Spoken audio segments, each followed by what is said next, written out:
Y ahora nos toca la presentación de Angelo Sartori.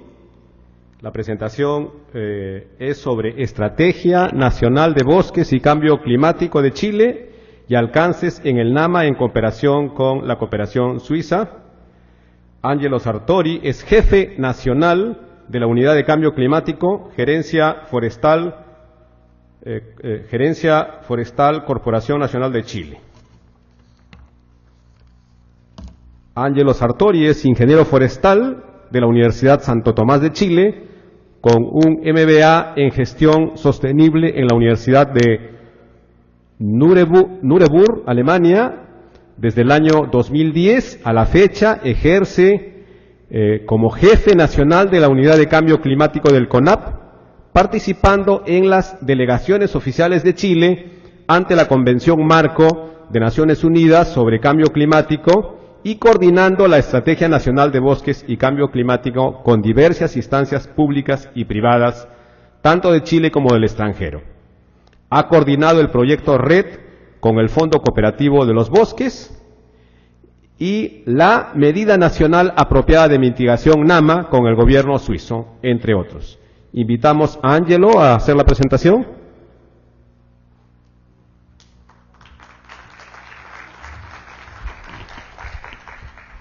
Muchas gracias a los organizadores de este evento.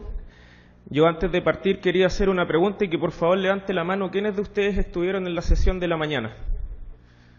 Bueno, no son tantos, entonces por favor no respondan la segunda pregunta que voy a hacer al resto y que tiene que ver con cuáles piensan ustedes que debería ser el objetivo central de una estrategia nacional de bosque y cambio climático de cualquier país.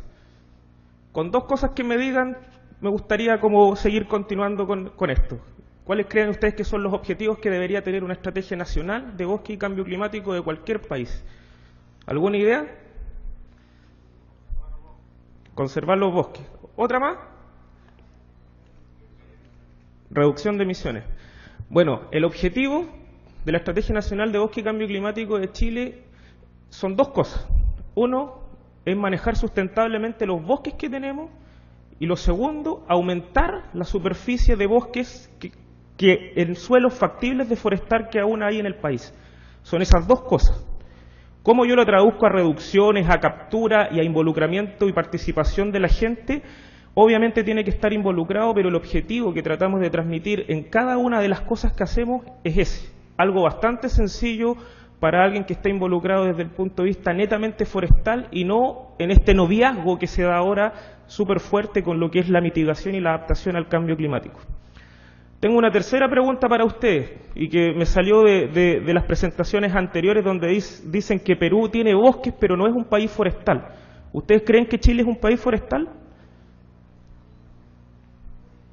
¿Sí o no? Los empresarios forestales en Chile dicen que sí. La mitad del servicio forestal de Chile dice que sí. Los ambientalistas en Chile dicen que no. Y la otra mitad del servicio forestal de Chile también dice que no. ¿Qué opinan de eso? Chile ha sido forestal por plantaciones exóticas de rápido crecimiento principalmente, desde el año 70, y tenemos bastante patrimonio, es el segundo rubro más importante en la economía después del cobre, pero todavía hay un montón de cosas y desafíos que nosotros tenemos que asumir principalmente con el bosque nativo, con la recuperación del bosque nativo. ¿Ya? Hay suelos todavía donde podemos poner plantaciones a través de la forestación, pero ya no son esas plantaciones productivas que alimentan las grandes empresas que tenemos en el país de producción de pulpa y papel. Por lo tanto, ahí sí cobra mucho más sentido esa disyuntiva de qué es ser un país forestal. ¿Es el que produce mucha madera y mucha pulpa? ¿O ya en términos más ambientales y de co-beneficio el que se está preocupando de la integridad de las cosas? Y en realidad sí ha servido mucho la Convención de Cambio Climático desde que empezó a posicionar muy fuerte el rol de los bosques con RED, lo intentó antes con el MDL forestal, a que eso se vaya plasmando mucho más fuerte. Y lo mismo hacen las otras tres convenciones de Río con biodiversidad y lucha contra la desertificación cuando lo vinculamos netamente a los ecosistemas forestales. ¿Ya?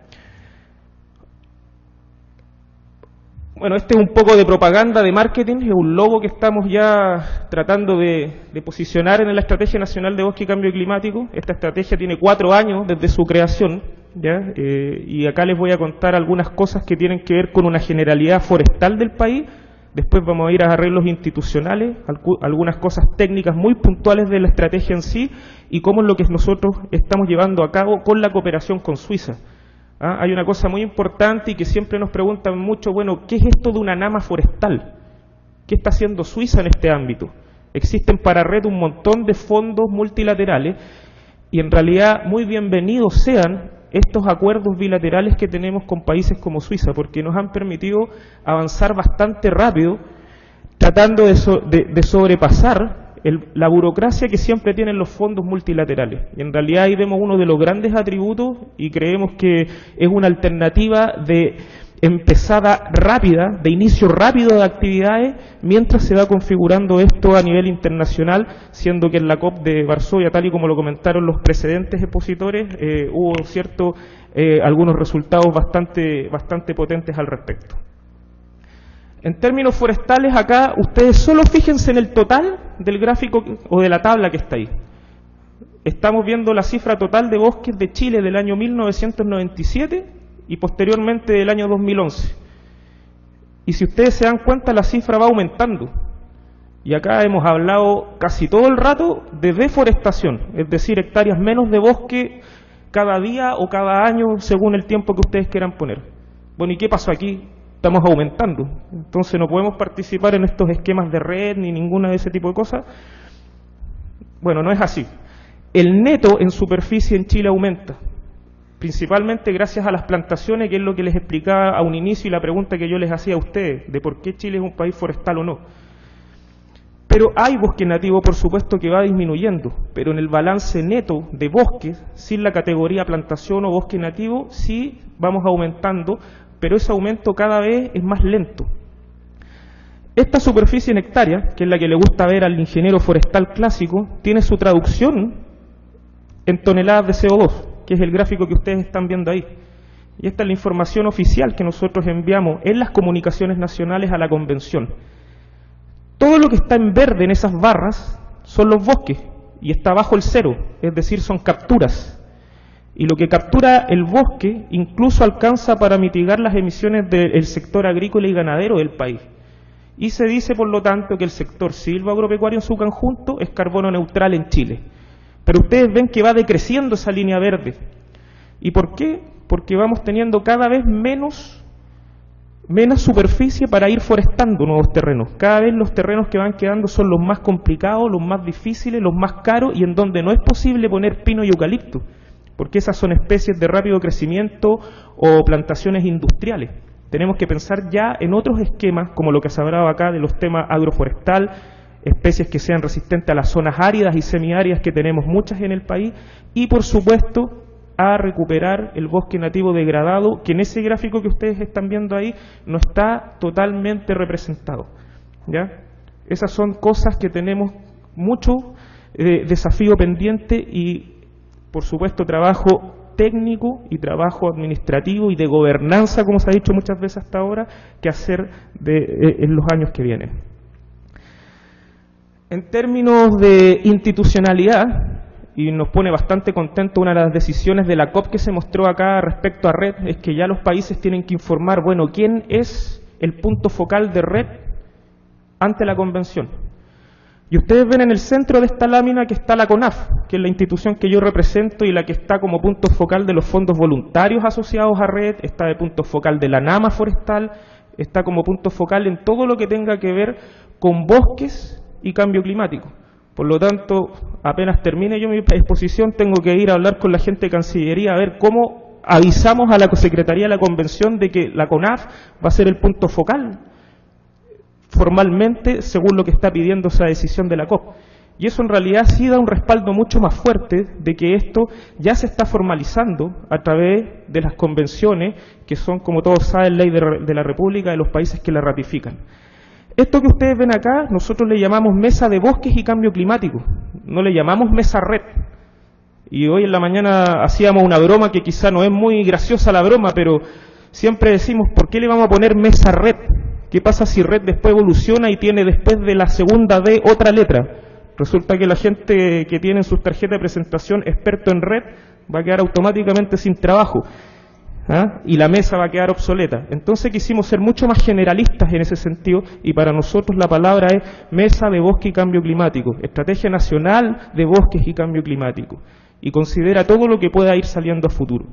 ¿Ya? Esta mesa es el directorio político de todo lo que estamos haciendo en red, con las NAMAS, etcétera, y están participando todos los servicios del Ministerio de Agricultura, entre otras entidades públicas y privadas. Y eso es súper relevante, porque en realidad los que usan la tierra son otros servicios o otras instancias asociadas a la agricultura y a la ganadería en todos los países.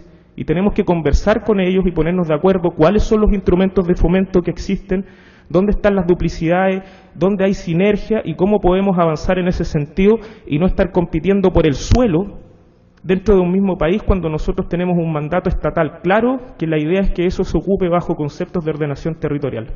Suena fácil, suena bonito, no lo es. Pero por lo menos ya estamos conversando hace mucho tiempo, antes incluso de que estuvieran estas formalizaciones de estas mesas de bosque y cambio climático. Además de este directorio político, existe un directorio técnico, que está conformado por muchas de las instancias que ustedes ven ahí. Esta es la gente que sabe de adaptación al cambio climático, de mitigación, de mercados de carbono, mucho más que un servicio forestal clásico que tiene 40 años.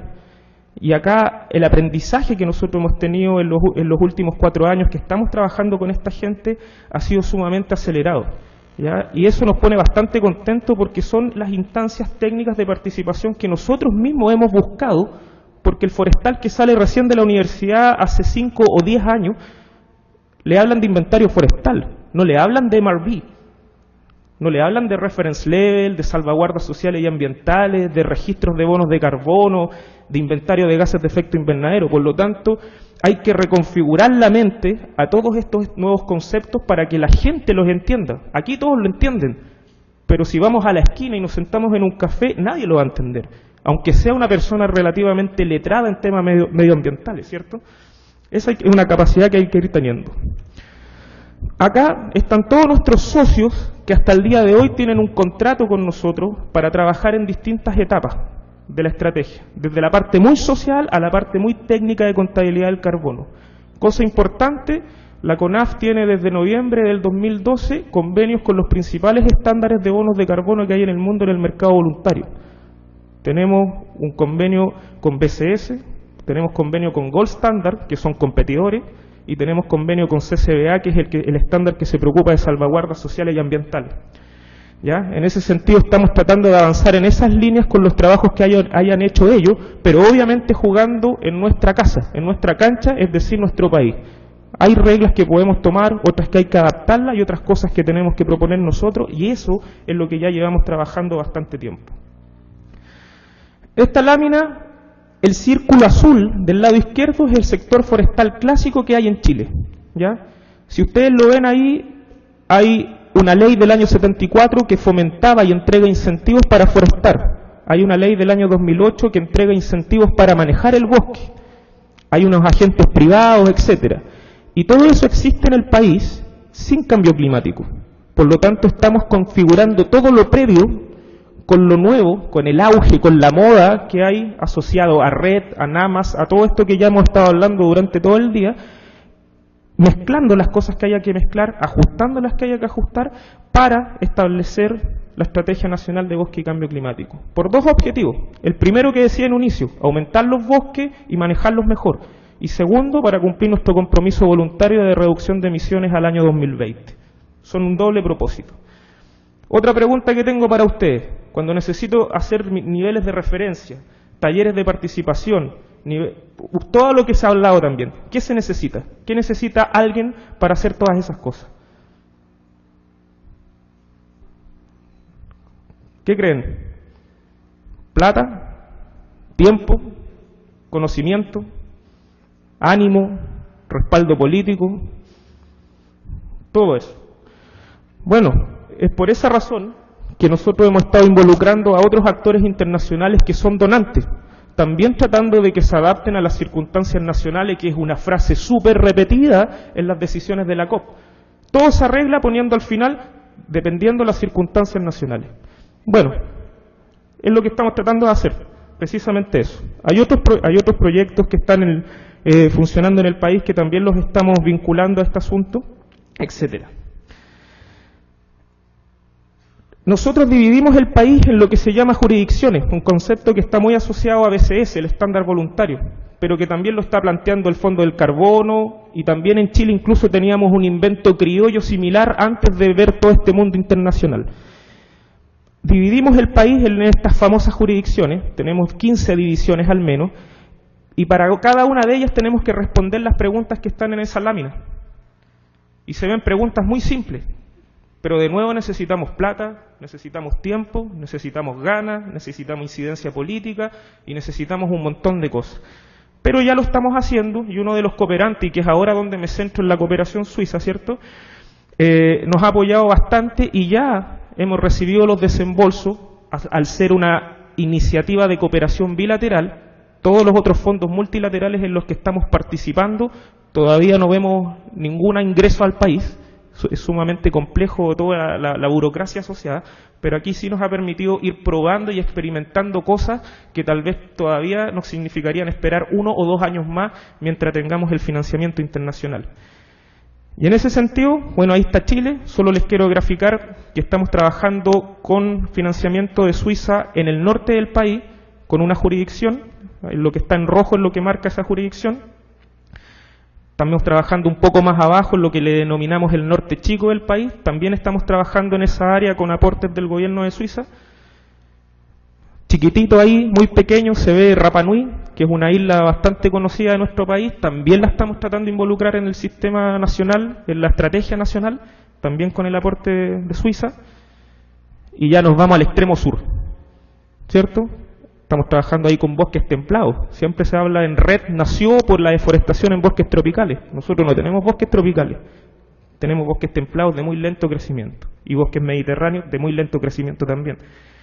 En definitiva, eso es, en términos geográficos y de territorio, lo que estamos trabajando con el apoyo de la NAMA. Pero las otras cosas, las que no cubre la NAMA, las estamos viendo con aportes financieros del sector privado de Chile y también con los fondos multilaterales. Esta lámina es un resumen de otros trabajos transversales que estamos haciendo con el apoyo de la cooperación suiza a través de la NAMA. No la voy a leer porque además está medio nervioso ya aquí el moderador. Y esta lámina, solo para terminar, que me voy a tomar los 2 últimos minutos, siempre nos preguntan a nosotros los chilenos cómo involucramos al sector privado.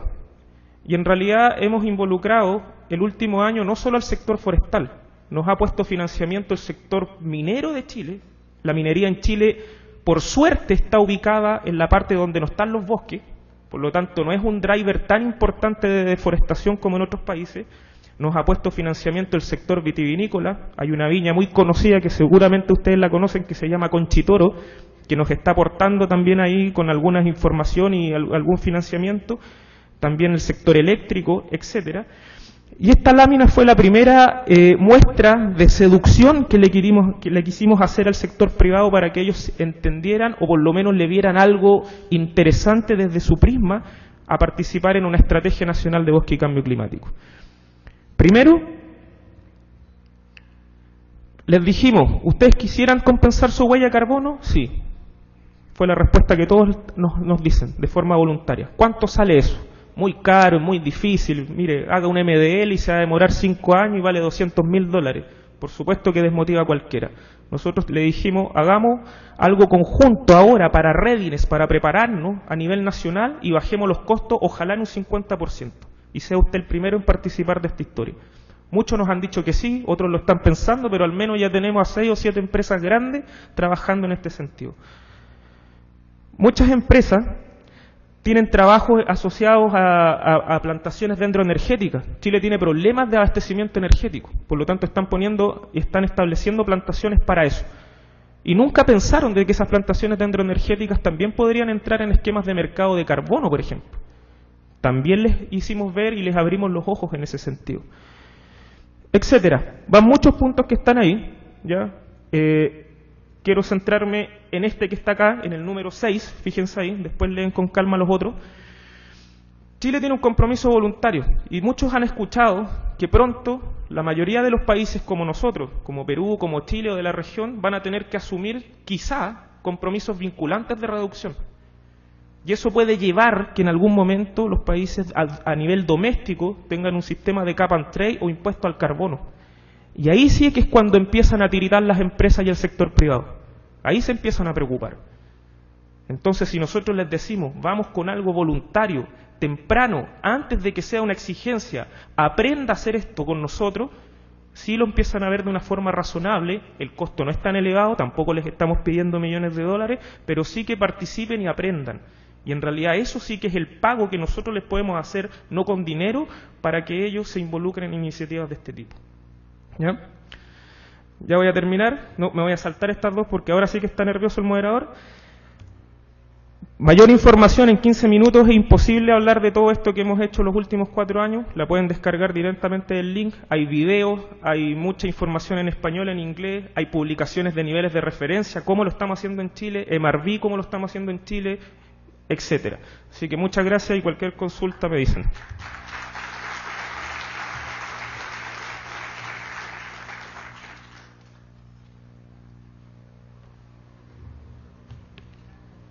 Ángelo, muchas gracias por tu presentación tan ilustrativa. Ahora vamos a hacer algunas preguntas que nos han pasado los asistentes. Tenemos una primera pregunta para Fabiola Muñoz y la pregunta es: ¿cómo se está articulando la Dirección General de Forestal y Fauna con otros ministerios, por ejemplo el BINAN, con gobiernos regionales, para afrontar el tema de la reducción de emisiones? Tenemos otra pregunta para Silvia Reategui. La pregunta es: ¿cómo los bosques pueden contribuir a la reducción de la pobreza, considerando el cambio climático? Y una pregunta para Ángelo es: ¿cómo los países de la región pueden concertar para poder, digamos, en conjunto, desarrollar políticas que contribuyan a la reducción de emisiones? Comenzamos entonces con Fabiola, por favor.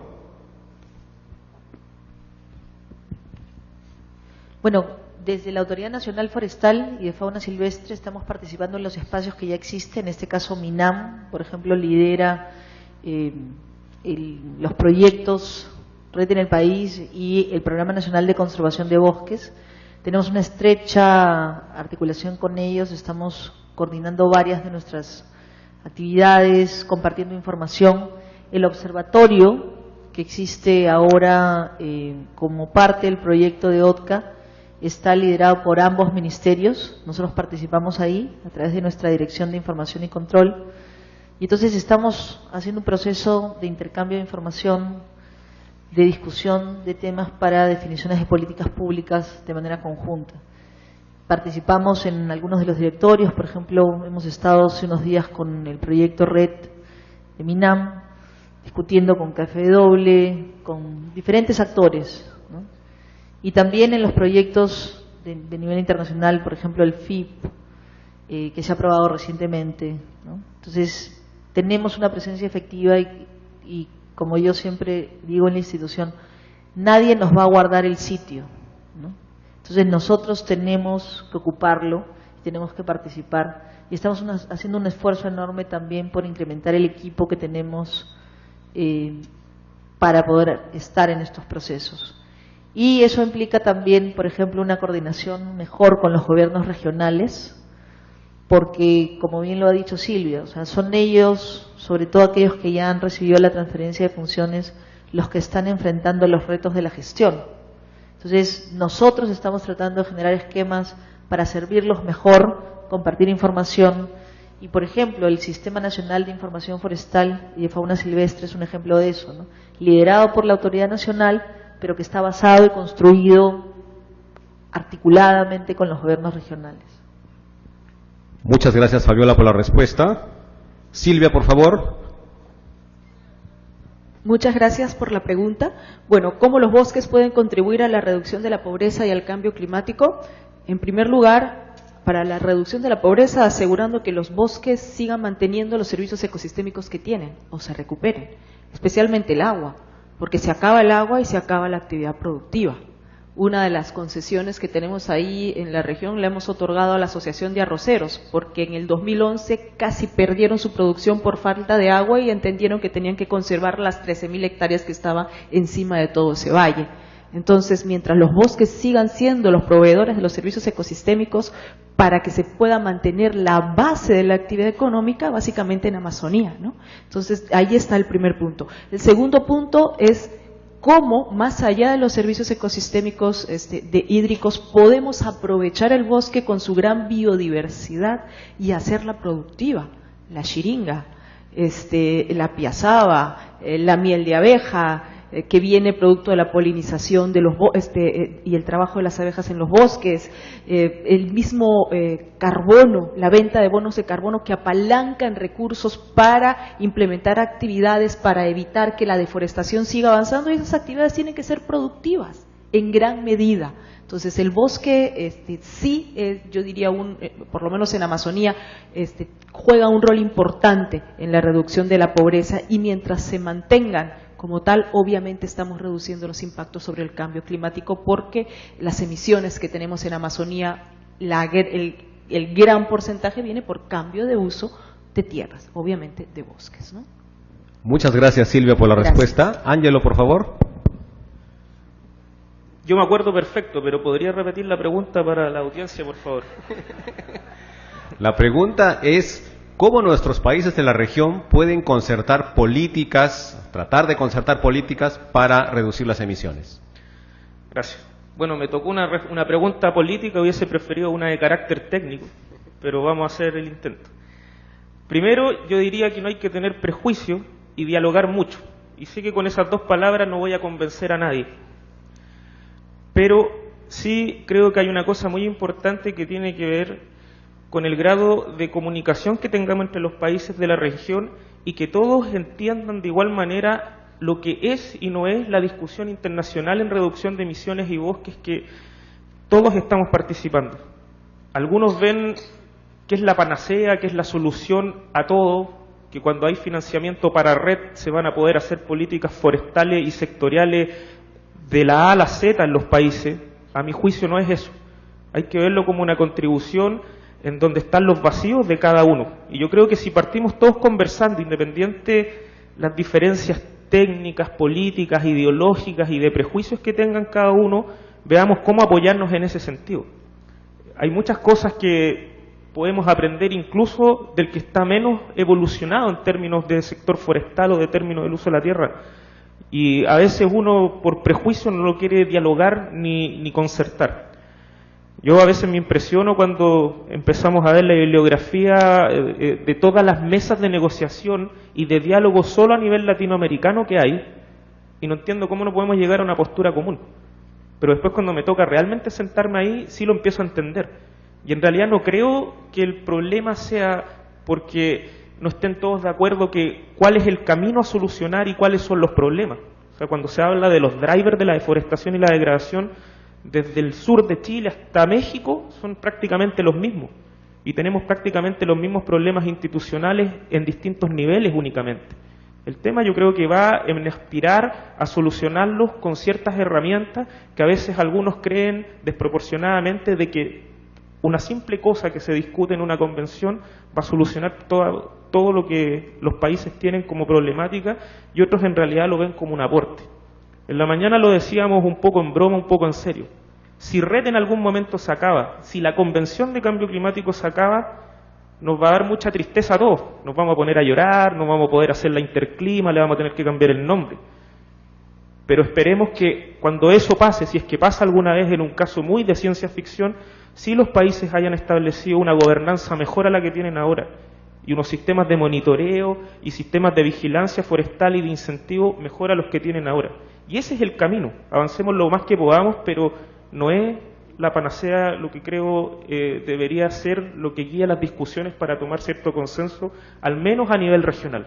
Si hablamos a nivel global es otro cuento y tendremos que conversar más rato, pero eso es un poco la visión casi personal. Gracias. Gracias, Ángelo. Reiteramos el agradecimiento a Fabiola, a Silvia y a Ángelo por la presentación.